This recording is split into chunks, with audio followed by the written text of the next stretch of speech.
ఒకరోజు శ్రీకృష్ణుడు తన ఏకాంత మందిరంలో ఉండగా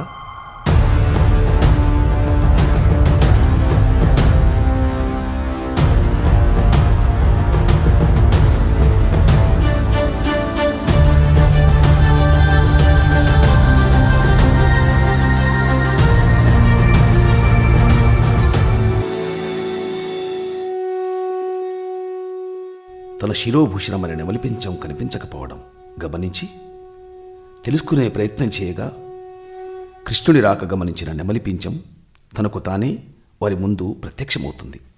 అప్పుడు శ్రీకృష్ణుడు ఈ దాగుడు మూతల వెనుక ఉన్న కారణం ఏమిటో తెలుసుకోవచ్చా మిత్రమా అని అడగగా ఆ మిత్రుడు లోతుగా శ్వాస తీసుకుని ఇలా అన్నాడు, వాసుదేవ, బాల్యంలో చిన్ని కృష్ణుడిగా మీరు చేసిన లీలలు చూశాను.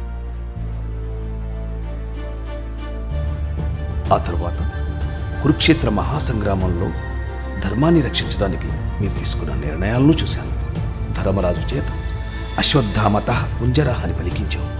ఇలా ధర్మం కోసం మీరు చేపట్టిన పనులెన్నో. కానీ వచ్చే యుగంలో ధర్మం క్షీణిస్తుంది.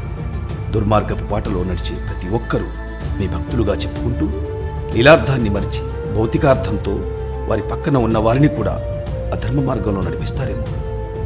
మీరు లేని ఆ యుగంలో ధర్మదేవత పరిస్థితి ఏమిటో అని ఇలా రకరకాల ఆలోచనలతో నా ఆందోళన పెరిగిపోతుంది స్వామి అని వ్యక్తం చేసుకుంది.